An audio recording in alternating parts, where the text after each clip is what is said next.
Welcome to the Inphamus Hour Live. I'm your host, the infamous Amadeuz, not to be confused with Mozart or the famous 80s record by, I think it was Falco, Amadeuz. I am not him. I am myself.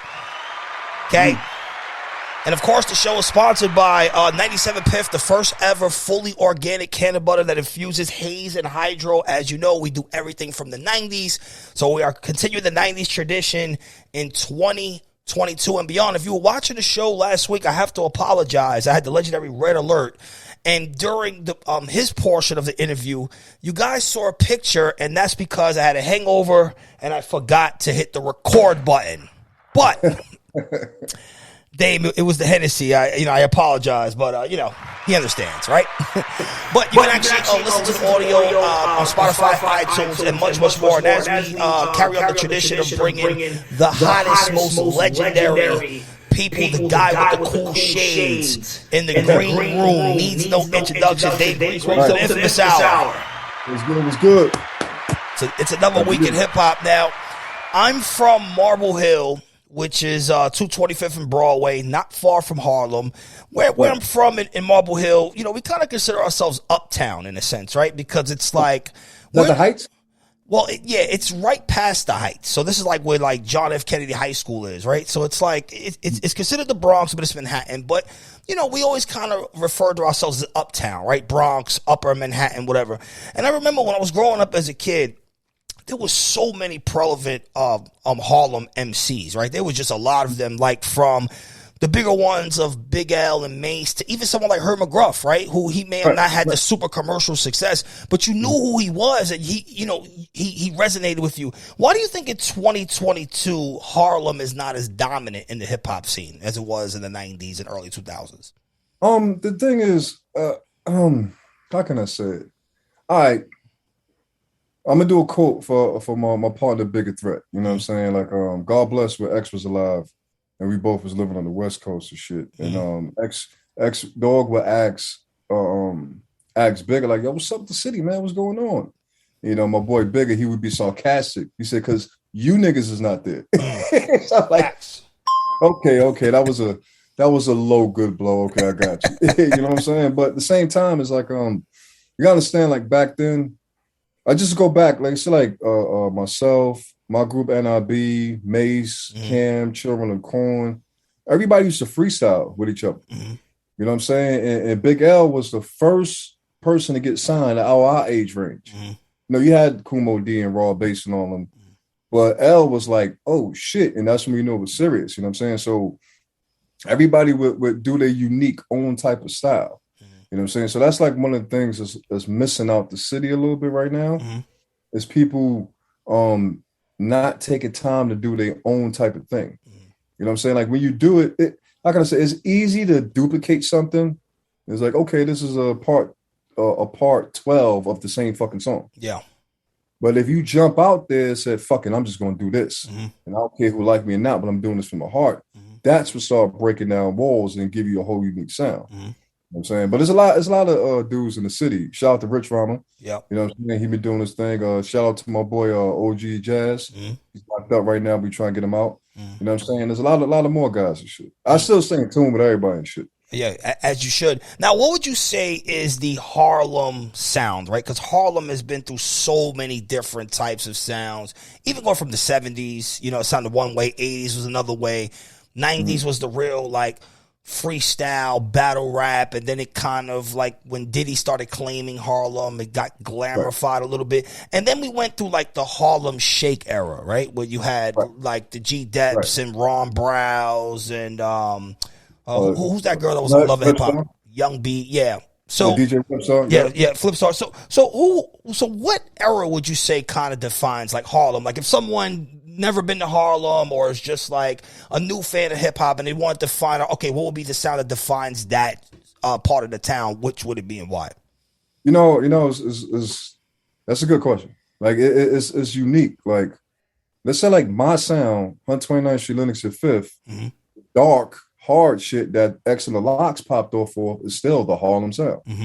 But the mainstream Harlem sound, that's why I had to go to Yonkers to get some gritty, dirty rappers. Yeah. You know what I'm saying? But at the same time, it's like it's dance. It was dance, good times, block parties, cookouts.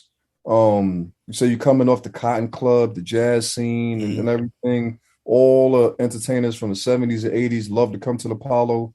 They love to hang out in Harlem. So just the vibe of dancing and feeling good kept it there.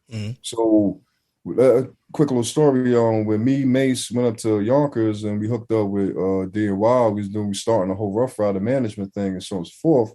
Mace was Murder Mace. But somewhere, I told him like a couple months ago, I was like, you're a fucking genius, yo. Instead of going Murder Mace, when he seen like, there's a nigga in the back growling, there's 3 niggas with mob names.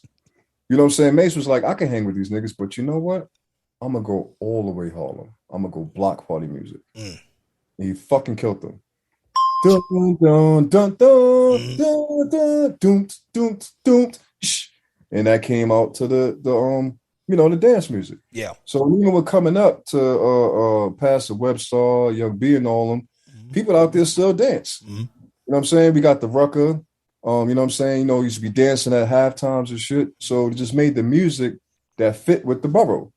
So like chicken noodle soup. Yeah. You know what I'm saying? Everybody dancing. It's a feel good shit. You know what I'm saying? It's interesting that you say for the borough. So for people kind of looking on the outside that are not from New York, right? It's like, it almost feels like Harlem is a borough, right? Even though it's part of Manhattan. But, how do you guys resonate with Harlem? Like, does Harlem consider itself a part of Manhattan? Does Harlem consider itself its own place? Does Harlem consider itself a part of the bigger conglomerate, which is Uptown, which we spoke about earlier? Right. So as a Harlem resident, where would you say that the place fits in? Now, Harlem is Manhattan, no matter how it goes. You know what I'm saying? Like, all right, you're going to definitely check it out. Let's say like you break down major sections of Manhattan, starting from all the way down, Lower East Side. You know what I'm saying? Then you got the Hell's Kitchen. And then it's a lot more. Then you got Spanish Harlem, East Harlem. You know what I'm saying? Then you got Central Harlem. Then you got West Harlem. You know what I'm saying? So it's like it's all Manhattan. Can't get away from that. Yeah. But it's like once you hit 110th Street to 155th, Harlem. Yeah. You know what I'm saying? Now, I know a lot of people praise you for your work with DMX and Mace, and we'll get into the Max B and all that. But I specifically remember you, since I'm a big wrestling fan, as doing the joint on the WWF Aggression for the legendary Undertaker. Round of applause for him. Okay. Now, first and foremost, what was that bag like compared to regular music? That's a different bag. That was good. That was $100,000 record. Oh my God! Another round of applause. 100K for the Undertaker. All right. So how did you get it tied up into the whole WWF thing? Because WWF has exploded, obviously, into like this whole big, and it was big in the '80s, obviously with Hogan and all these other guys. But like, how did they pick you to select you to do this piece for the WWF Aggression? Okay, now this is the thing. After we did As Alcohol Is High, Flush My Flesh, different things, I had Arista, Def Jam want to give me deals. I wanted to do a joint venture. So I went out to the West to Priority Records. You know what I'm saying? We're Ruthless, No Limit, I think First Stepper, I don't know, you know what I'm saying? Different things. But it is because, I was with owning more, like we in the studio doing this shit. This is our shit. You know what I'm saying? If we take funding, then part of our shit go to the funders. You know what I'm saying? That's what it is. So I was following that train. And once I came to Priority, you know what I'm saying? It was like, yo, Grease, we just actually got the whole WWF album account. Really? Like, really? So Priority actually did this whole WWF Aggression project. Exactly. You know what I'm saying? So it's like, listen, and this is where it gets cool. So we're going to give you the stems to all the Undertaker music and let you recreate something different. So I had everything. I had the strings by itself, the bass by itself, everything by itself. And I just flipped it to my type of way. And then at the same time, I'm like I'm not, I could rap, but I'm not a fucking rapper. And that's where my artist Mino, which was in Harlem World, I'm like, you're going to come do this shit. And there it was, and history was done. Now, I actually found out when we were supposed to do the interview last week that you did the Mace record with Busta, which Busta's not credited on this record. And I'm a little curious why Busta is not credited, and also he's on Victory as well, right? Which Right. it's a separate song. But why wasn't he credited? Was it like a label situation where they kind of couldn't clear his name? Was it like vocals laying around and they just kind of placed it on the record? Why wasn't he credited on this Mace record? You know what? I don't know. Like I don't know, because remember, we was young into the game, so I was in the studio. I wasn't really in the offices. You know what I'm saying? I didn't really know how that shit worked out then. I just knew I'm keeping on my fucking publishing. You're gonna pay me, and nobody give me shit. But as far as like the politics, I wasn't aware of that back then. Excuse me, I didn't even know it. I kind of was actually pissed off with Mace for a second. That at the beginning of the song, it was like Angeletti, bad boy. I'm like, nigga, that's me. Yeah. So it's like, so, but the same thing is. D-Dot's an A&R. Yeah. So D-Dot get the beats from everybody. You know what I'm saying? And he play them for the artists. So the artist off top think is a D-Dot beat. You know what I'm saying? So it's like, yeah, good looking D-Dot. Like, nigga, that's my beat. Yeah. Because they would automatically assume because he was the A&R and he was getting production credits and everything was from him. Exactly. You know what I'm saying? So that's what it was. I was like, that's some bullshit. But, Yeah, that's very interesting because I saw a clip of a Self-Service, right, where he was talking about how he produced some of the records and like Irv had taken credit and this guy had taken credit. How does that make you feel as a producer? I mean, obviously we're in a different time now where it's more about ownership and we can go direct to consumer. But before then, there was like so many middlemen, right? Like in the Derek Angeletti situation, it's like, okay, even though you know this guy, it's like it's still going through someone. Like, how does that make a producer feel like not getting credit for their work? In actuality, thank you, God. You know what I'm saying? I never had that situation. Wow. I'm saying, and it's become one thing. I tell you that I never had a legal job until doing music. So we come off the street gooning, like, like literally. Yeah, so it was like, what? And it was funny. Actually, back then, it was always a rumor that Puff used to take people beats, different shit. So when I first went there, I'm just like, yeah. Eyes on everybody in the room. I dare you. You know what I'm saying? But then I noticed something. It's like Puff always gave me top of the line respect. One from Harlem, and two, he could sense like this is a different motherfucker. Yeah. So, and that's when I kind of and it's gonna be a real good quote. That's when I came up with the synopsis. I'm like, wow. So I get it now. People and producers, they walk in the room backwards with their ass poking out, wanting to get fucked. You know what I'm saying? Now, me, I'm walking in with my chest up. You know what I'm saying? So it's a difference. So when you're walking in with your chest up, like, what's good? I don't know half of the shit how I go, but I know my shit is my shit, and I'm here to do a dope-ass job. You know what I'm saying? So I never went through any situation like that. I feel for guys. I help guys out that had situations like that and different shit, but I never went to that. Yeah. Never, ever. Yeah, man. Thank God. Bless it to you. If you're watching right now, we are live. This is the Inphamus Hour. I'm your host, the infamous Amadeuz. We are scanning the chat actively for questions and comments. The legendary Dame Grease is in the building now. Harlem has produced a bunch of fire rappers. For me personally, I always thought Bloodshed would have been like one of them guys, right? Where that was fire. He was super fire. Who would you say out of the non-popular guys didn't get the fair shot? Like they were like super dope and they, for whatever reason, maybe streets, maybe labels overlooked them. Like who that was on the mixtape radar on the streets, he was like, damn, he could have been the person, but for whatever reason, it kind of didn't work out. Now you got L with his untimely death, you know what I'm saying? That was that was like an eyesore to all of us and shit, you know what I'm saying? Of course. That was one. Bloodshed, he passed away before shit kicked in. McGruff, he had a hit single, like he had a good one. I forgot who was with, but he had a good one out, but he was on Have label. Yeah. You know what I'm saying? It was good. And shout out to Gruff and Stan Spit. Because they got Stan Spit, they got shit going on right now. You know what I'm saying? They probably on a third, fourth project and they collab together. And I think that's what people need to do. Yeah. You know what I'm saying? Like there's a dope artist from here, dope artist from here. Come to fucking together. Yeah. You know what I'm saying? And collaborate.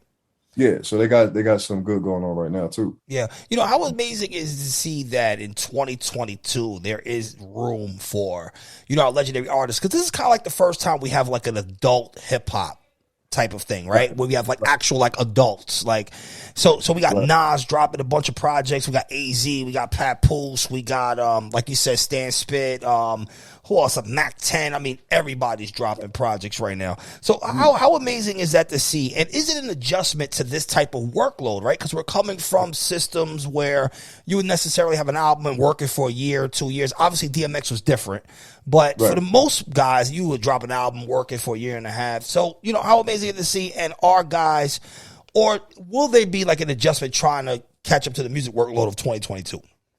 Right. There's you know, I done seen this shit, man. I done seen it come from vinyl to, and you gonna probably understand this, vinyl, cassette tapes, CDs, MP3s. Oh, wait, what was in between there? The fucking little pod players. Yeah, the iPods. Yeah, the MP3 players. All type of little shit, you know what I'm saying? So it started like, it evolved to where it's now, where niggas ain't even buying records no more, they streaming them. They just playing them and they just get a monthly, you know, thing. SoundClouds and different shit. So the good thing, like I just stayed to the street, you know what I'm saying? Just like with all the waves that changed and shit, like I want to be the first one. Like Swiss used to say, it's like, damn, Grease, you've been on the internet since 2003. Like, how you knew? Like, nah. It's like, I think it's pimping. If you have a platform to pimp and it's an open door, this is the best thing in the world. The internet now is the blocks. We used to have to go to block, the borough, to battle everybody. And so people would talk like X.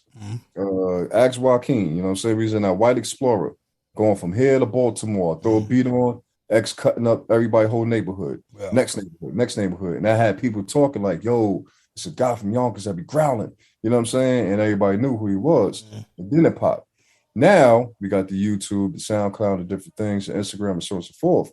So it's just a platform to get shit out. And then people hear that, and they're like right now, if me and you is on Instagram, we scrolling, you play something like, hold on, that shit sound kind of interesting. Yeah. We're going to do the research. Where the fuck this motherfucker from? Boom, boom, boom, boom. And then even you was like, hold on, let me get this motherfucker to show. Yeah. You know what I'm saying? Direct to consumer. Exactly. You know what I'm saying? So it's a little different now, you know. The labels came in and found out how to manipulate it, you know what I'm saying? Yeah. But is it a better game? Because I think so like, for example, like I was talking to Styles one time and he was telling me, you know, he really likes indie, like all the way. Whereas Kiss, you know, he likes majors. So where does an artist find the balance in the middle, especially from artists from the 90s who relied on labels to get the content out? They may not be so technically savvy. So where do we find the middle? And in your opinion, what is better, major or indie? It's both. Like, you know, I'm just an all-around hustler. You know what I'm saying? It's both. Let's say, quote unquote, my next artist that I'm working, I'm going major. You know what I'm saying? I'm going major marketing, major everything. And if this whole building is investing on this whole building have to invest on this artist also. So it might be a shorter cut. Then my next artist is going to be independent. Then my artist after that is going to be major. Then my next artist is going to be independent.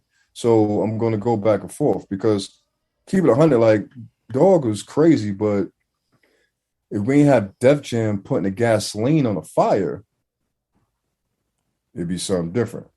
Yeah. So Leo used to always tell me that.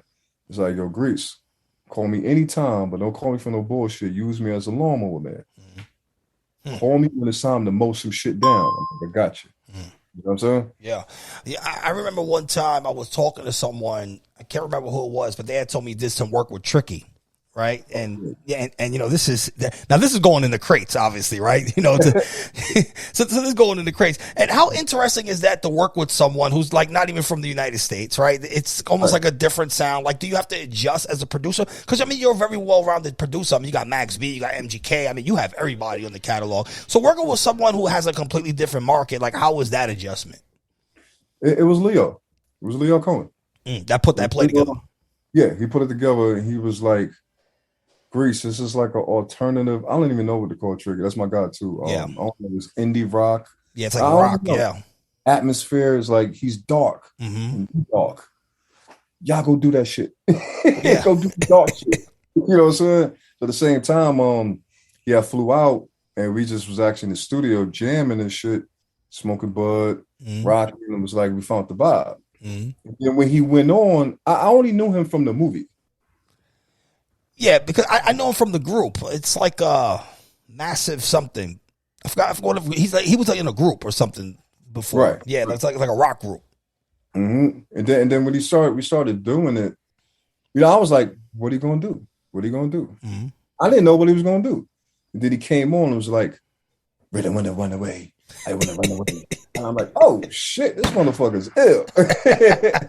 And then we just made some ill songs and shit, you know what I'm saying? And he had his two people with him, had a girl with him, an Asian girl that was singing, and had actually one of the dopest MCs I heard from UK and everywhere, dude named Mad Dog. Mad Dog. I'm talking about his flow.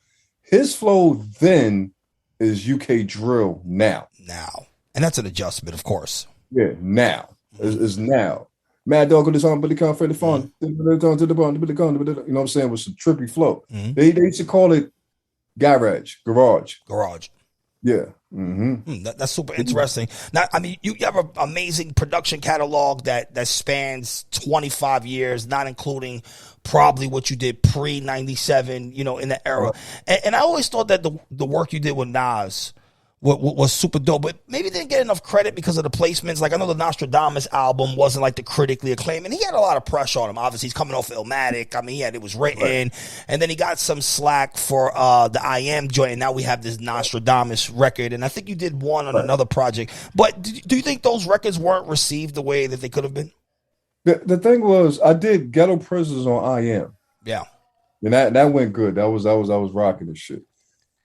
But when we came to do Nostradamus, I just think he was probably going a little too deep. You know what I'm saying? With different shit. I love the records, you know what I'm saying? Especially there's a couple of them. Some of Us Have Angels. I love that fucking record. Like, he was talking so much deep shit. I don't think people was ready to accept it. It's like, if you play them now with all this bullshit going on, you're like, oh shit, he said it already. So he was on this Nostradamus shit with actually looking into the future and saying shit. But for just hip hop, it's like right over the head. So it still went platinum, but it just was the write ups was bullshit. Yeah, and it was a different time. I think with social media, probably what got received different. Now, what beat in the catalog did you give to an artist and they turned it down and ended up becoming a hit? Gave to someone else before it actually became a hit? Damn.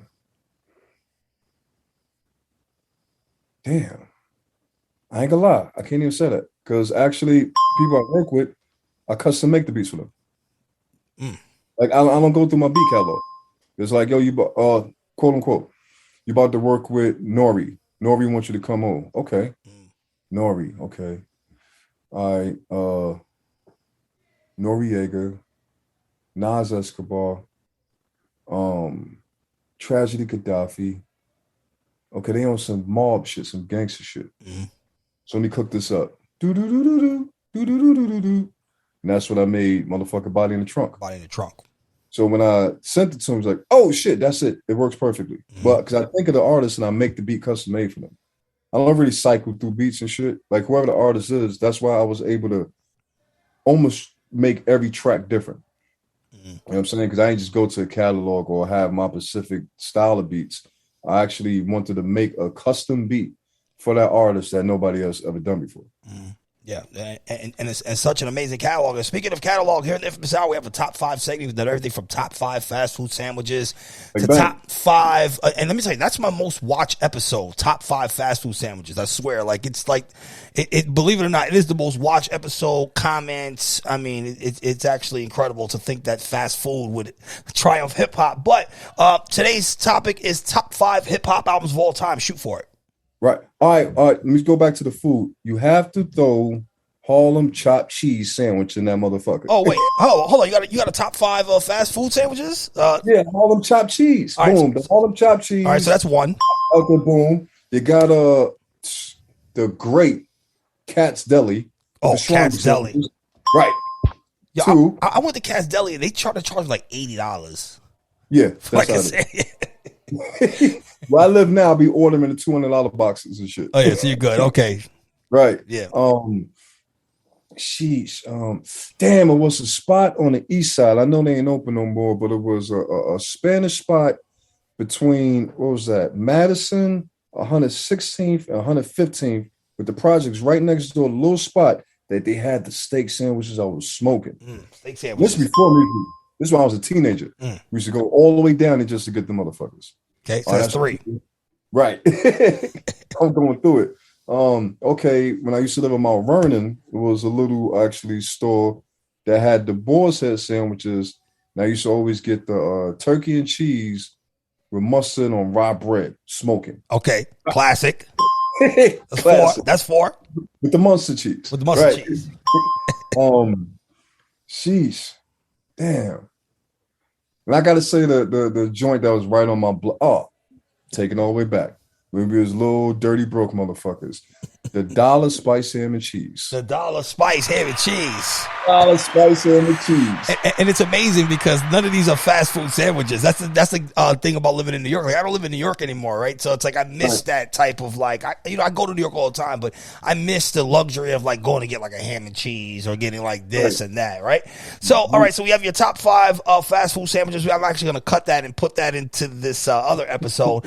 Top 5 hip hop albums of all time. Go for it, Dame Grease. Okay, I'm gonna have to say first, it's Dark Ellis High. Okay. I put Blood, Sweat, and Tears, tap dance on that bitch. Chronic. Can't Little Ghetto Boy and all that shit like that. You can't miss that. That double Biggie album was crazy. Life After Death. Right. That's 3. Oh, come on now. Fucking 36 Chambers. Classic. They just like they just slapped it together and was art. Yeah. Drums coming out of nowhere, voices. It was art. Yeah, like a puzzle that just fit perfectly. Right, exactly. Okay. Let me do the real classic. Of course, Ghetto Boys. Ghetto Boys. That first one. You know what I'm saying? And you know who else? It was he's the DJ, I'm the rapper. Who? I'm the rapper. I don't know who that. He's the DJ, I'm the rapper. Jazzy Jeff and the Fresh Oh, Prince. of course. Yeah. Will Smith. Super classic. We're live right now. This is the Infamous Hour. Huh? It's a lot more, but I was just going those are great selections. We're live right now. This is the Infamous Hour. I'm your host, the Infamous Amadeuz. Make sure you listen to me on Sirius XM Shade 45. Noon for the new boom bap picks and 3 p.m. for the throwbacks at the legendary Dame Grease. Now, speaking of new music, so I have this new segment on Sirius XM where my assignment is to basically play the new crop of boom bap artists, right? And we have all these guys. Like, we got Flea Lord, we got Benny, we got a bunch of guys. But the problem that I find, just me as a DJ, is a lot of the records that I get, I can't take past the radio, right? Meaning that I can't go to the barbecue, play the record. I recently got invited by Coke LaRock. He has like this first generation hip hop party that he does in Harlem. You know, they want me to pull up, and it's like I can't take any of those records there. I can't take them to the hotel with a chick. Why do you think we have this such a rebellious movement not to create commercial crossover records? Do you think it's like a fight against radio? Do you think it's like guys just don't think that they need it? Like, where is the missing element? Because I feel like it's missing, and it's the element that we don't have that's going to take it to the next level. Right. You know what it is now? It's the gift and the curse. We have, and I don't want to say like I don't like it because I love it. We have so many outlets. Yeah. You know, we have so many outlets, and that creates, how you say, like a cult followers of different artists. So like the Griselda boys, they don't need to be on the radio. Everybody fuck with them for what they do. Either way. Like one of my favorite artists that you probably gonna never hear on the radio, Rico Nasty. You know what Correct. I'm saying? Shit. You know, Currency, his own shit. You know what I'm saying? And then you got the mainstream popular music, which is actually hood trap music, but is going like I love Pooh Shiesty and shit, but he's bodying niggas and it's on the radio every day. Yeah. So there's like no happy medium. I think maybe it's the tempo, right? Because producers now have found a way to double it. So the Griselda is the same as Lil Baby, but Lil Baby sounds way faster. Exactly. So could tempo be the problem? Like, what do you think is missing? All right, when you think about it, the tempo double, let's say Benny rhyming on a beat that's 80 beats per minute. Double that, that's 160 beats per minute. That's Lil Baby. Yeah. You know what I'm saying? But if you blend them, it ain't gonna kind of work. You know what I'm saying? But at the same time, it'll be the same shit, but just, you know, up blended. And like a lot of South music, like I always say and shit, like it started a long time ago, but it's just that style that I remember started from them boys from Cleveland, Bone Thugs. You know what I'm saying? It was like turn the bone shot, boom to the bone, boom, put the bone back, boom, boom. Put a beat on boom, doom, boom, boom. It's the same shit. You know what I'm saying? Especially Migos and shit. One of my favorite groups of now and shit. I love this shit. Yeah. Migos totally animated. Migos super animated. Because I spoke to a few people about like who developed this like double sound. You know, shout to Jazzo. I know Jazzo feels that he actually invented it. Jazz. Yeah, Jazz. I know he feels that he invented it. I saw Twista on Drink Champs. He said that he popularized it. But are we getting too much of it, right? It's almost like in the 90s, like maybe we're getting too much gangster rap. So are we getting too much of that and there's no diversity? Is that hurting hip hop and what we're consuming? Right. See, well, the way I look at it, you know what I'm saying? Because like I said, I look at it from a producer standpoint and from a label standpoint. Yeah. You know what I'm saying? And shout out to Vacant Lot Records, you know, when the last hip hop label standing. Vacant Lot. Right. You know what I'm saying? But at the same time, I just, how can I say, like, I look at things from different perspectives. You know what I'm saying? Like I was just saying, like, I don't put opinion to anybody's music. And with a lot of the trap music, where I started to notice so many years, you know what it remind me of? What? Remind me of dancehall, reggae. That's a very interesting assessment. Yeah, it's the same rhythm. Different sounds. Bing, bing, bing. But different sounds on top of the same rhythm. So as of now, we living in the rhythm. So you like it said you take away the music out the beat and just play the drums, it could be actually typically the same. Yeah. But we just put different music. Trust me, I do this shit. I'm sitting here, it's like, damn, this piano line. Shit, be done. You know the different thing is too, back then, like definitely like say with records I produced, I used to put wild shit in there. I'm talking about strings, voices, bass, pianos, bells, all this shit. Now it's about 2-3 instruments in it. Yeah, drums. it's simplified. Yeah, you know what I'm saying. So it's like a rhythm. I take it as reggae. That's actually a very good assessment. Now, obviously, with the popularity of verses, question: Are we getting a Dame Grease versus? And if we were to get a Dame Grease versus, who would be the opponent for you? Nah, I wouldn't do a versus. I don't. But if you could, if you had to do one, let's say like theoretically, like who would you think would be an opponent? You know what? It's so crazy. When I did Drink Champs a couple months ago, we was actually stuck on that. Me, Nori, and DJ FM was like, "Yo, what do you think?" I don't know. I have no idea. There's like PK. Me and PK can't do a versus because we got the same fucking songs. Yeah. We're just gonna keep playing locks and X back to back like I would put you against like a West Coast producer. Maybe like I don't know, like a Battle Cat. Battle Cat. He's fired. Battle Cat. Who else got a catalog out there? DJ Quick got a catalog.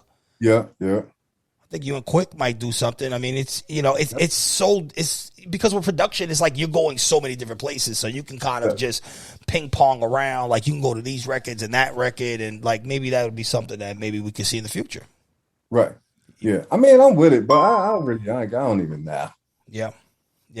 So I heard your single. I actually don't have it in front of me, but I heard your single, right? And you're like rapping, but like talking on it. Like I pulled it up on iTunes. I don't have the name of it right in front of me because I'm actually recording. It's something I just put out.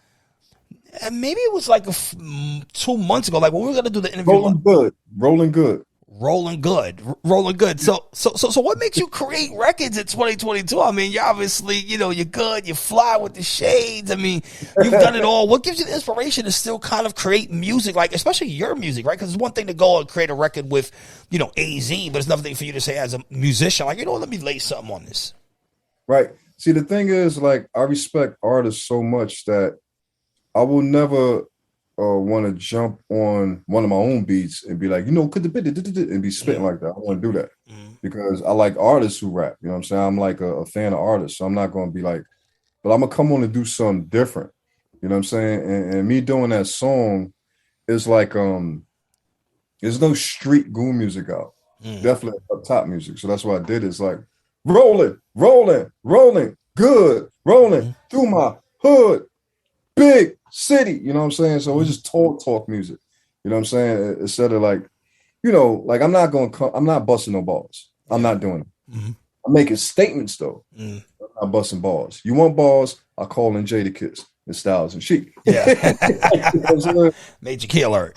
Right. And then the crazy shit, I never ever, well, I can't say that. I'm about to say I never would do a record with the bros. Mm. I respect what the bros do, but me and Styles did records before. Mm. With I you with actually you did the hook. rapping on it. No, actually, no. I did the hook, the Sour Diesel. We smoking Mm. sour. You know what I'm Mm. saying? Mm. And that record was done at a time that I'm like, yo, the city is fucking dead. You know what I'm saying? Now I got to do something that is gonna, make people vibe. At that time we had the new weed out, Mm. Sour Diesel, New York Mm. Sour Diesel, Mm. different shit. And just make sure I could make a record that's gonna hit New York, but hit everywhere else. South could fuck with it. West Mm. Coast love Sour Diesel, the Mm. record. You know what I'm saying? Mm. So just try to make them universal records. Yeah. You know what I'm saying? Yeah, as one of New York's elite legendary producers, are you receptive to the younger sound that's out now? And it's not only drill music. I mean, there's just so many different things. Like music is so subjective nowadays. Like when people listen to me on the radio, and I like some people are like, oh, I want to hear Lil Baby, but I'm playing the new Cannabis, right? It's like, well, you can change the station. You know what I'm saying? I mean, music is so subjective. You're tuning into you tuning into what you're gonna Well, get. we're tuning into exactly. So is there room for lyrics to prevail again in the city? And what type of change does that look like? Is it like attacking? Because DJ Premier told me one time that guys make music like their generation just went somewhere, and like your generation is still here. Like the people that want to hear bars are still here. But is it for the OGs, or is it time to kind of instill in the younger people? Like, how do we get the lyricism back to New York? Nah, the crazy shit, like I said, with all these avenues we got, is young people who like bars too. Mm-hmm. Correct. You just can't get it because you got the mainstream forcing that. So they go online. Mm-hmm. They start doing that's how we got the J. Cole's and everybody to come up with different shit. It's like that's dope. It ain't trap, but it's dope. Right. You know what I'm saying? Like I said, shout out to J. Cole because he knew how to blend bars with a trap record, like him and 21 Savage. Yeah. You know what I'm saying? So, you know how to blend it both. Kendrick, same shit, you know what I'm saying? Yeah. So, they got bars. I mean, of course, the fucking great one, M. You know what I'm saying? Of course. Yeah. So it's a way. Yeah, definitely. Shout out to Music and Mortgage. She linked me with Max B. I did an interview with Max B. Number one question I've been getting, and you're just the perfect person to answer this. How is the recording process with Max at this point? Right? Is he recording behind the wall? Is he, are this all unreleased material? Like, how are we actually recording this? Nah, all that shit he did lately, he been doing it behind the wall. Really? Major key alert. Yeah. How? I don't fucking know. But I heard he had like an iPad or something, because you get iPads. Yeah. Probably just was going right off it. Lay it up, do different things and shit. It haven't been the best quality it could be, but I mean, like, what can you do? You know what I'm saying? Yeah, it's probably possible because my nephew showed me a song the other day and he recorded on his phone, right? So he's like, he recorded on his phone and like the phone had auto tune and like everything was kicked in with technology. So moving, because obviously we all are anticipating a Max release at some point, right? We don't know when. Where is Max B's place? Next year. There it is. You heard it. Next year. Where is Max B's place in hip hop? Because obviously he is credited for creating the wave. A lot of people jock this style. But when I was doing the interview with him, like he had made a comment to the extent of like he didn't know if people were listening anymore. Right? And that is kind of course he's behind the wall, so he's like, just wondering if I'm putting out this music. But what do you think Max B place is in this whole scheme of hip hop when he's finally out? See, the thing is with Max, just besides the music, and this is with any great artist, it's the personality. You know what I'm saying? So Right. So you can look at him, he's swaying his head. I'm Max B, I'm the God, nobody can fuck with me. Mm-hmm. Like, damn, this nigga's interesting. Mm-hmm. And then you make the dope shit. So he could get the dope music, but we can't get the character out of him because he's locked. Yeah. Mm-hmm. So with coming out and bringing the music to the character, same with X. Mm-hmm. It's the music and it's personality. Never met a nigga like that. He never is. I'm saying, and that's the thing that makes the great artists. Now, there's guys who do. Don't get it twisted. There's guys who do good music that have no fucking personality. They still play. It's a couple of them I could name them. Well, but no gangbang. You know what I'm saying? Like they don't have no personality, but they do dope shit. Yeah. I'm saying, but there's guys with the personality and the music, and that's what you get a superstar. You know, out of all the artists that you worked with besides DMX, who did you feel that you had good chemistry with that maybe you didn't think was going to be good chemistry? I remember you did like a Nicole Ray record one time. But I mean, your catalog is so diverse. I mean, you got Terminology on there. I think you did something Riff Raff before. I mean, it's just, you know, we mentioned the dude from Britain. So who was the person that you were like, okay, man, maybe, and then you got in there, I was like, oh, this is chemistry, and it kind of all went together. Term, you could say one, because I ain't gonna lie, it was a time of like, oh, I need a fucking ball. Like, I can't take this shit. Yeah. So I did It's Quiet on one of Term albums and shit. And I ain't gonna lie, it's one of my favorite songs. Like, he fucking just bodied the shit from beginning to end. And that beat, I made it switch 3 different times. Yeah. He fucking wrote it all. I'm like, oh shit, let's go do an album. And he was down. We did an album, and we actually still have one. I'm saying we did that many songs that we still have an album ready to go. But we put the Set in Stone out, hit Method Man up, you know what I'm saying? Got a joint with him and Meth, you know what I'm saying? We had a Benny the Butcher too, but I don't think Benny liked the different beat I put on it, so we just put it to the side and shit, you know what I'm saying? Yeah. And of course, you know, the citizens of the Boom Bap Nation and radio would kill me if I don't ask at least one DMX question, because obviously you guys are so intertwined. So how much unreleased DMX music may there be, right? Because I feel like people were kind of like, they were receptive to the album, but they kind of could tell that it was maybe pieced together, right? Like maybe, you know, they took verse here, took it off. Shout out to Divine Bars. Pat Gallo had a conversation. He was telling me the same things, like, yo, you know, certain records, yeah, whatever. That's all political behind the scenes. But how much unreleased DMX music do we have? And do we have any unreleased music from like the Dark as Hell's Hot days? Well, sheesh. Probably, and I probably gotta go to Wild Crib and go through his fucking reels and shit to find that stuff. But like, far as like the past probably 10 years, it's a bunch of records. Like, I'm not gonna lie, I've been going, anybody he did features with, I've been going around getting the records. You know what I'm saying? I've been going around getting the records of different things and so on and so forth. Telling them, give me the records, you know, you be credited, different shit. So we're gonna have a couple more albums coming out with him. Yeah. You know what I'm saying? What you call it? I don't know. Big fucking word. Yeah. But after death shit. Yeah, Postonius or whatever, something like that. Yeah. That big word. Yeah. But you know what I'm saying? I've been hitting people up because I know he did a feature like, yo, let us get that record back. Boom. You know, you'll stay on that different shit. But just really just stockpiling all the material right now. Because I ain't gonna lie, I'm real passionate about that. You know what I'm saying? Like, that's my nigga, man. Like, you know what I'm saying? And he it's a different standard, like with working with him. And when we started, it's like there's no other artist that could come to me with any lower standard. Yeah. He set the bar so high. Like, you know, he gave you like Pac vibes. And it's hard to get Pac vibes because Pac made you feel like he was the only artist before X that kind of made you feel the same way about different things, right? Like, you know, you talk about your mama, talk about Brenda, talk about killing the whole record label, and you just felt all the same way about it. It was almost like that with X. Right. You know what I'm saying? And it's the thing, it's like, even with him being the big artist as he is and was, he was still a cool regular street nigga. Yeah. So it made me look at other artists like, you're not even selling that much, you fucking gassed up. You a clown. Like, you know what I'm saying? My man is selling more than all of y'all, and he still help an old lady across the street. So his heart and different things was beautiful, you know. And just to add this in, because I ain't gonna lie, this shit used to piss me off. It said like we'd be doing shows and people would be like, yo, X is going crazy. He's high.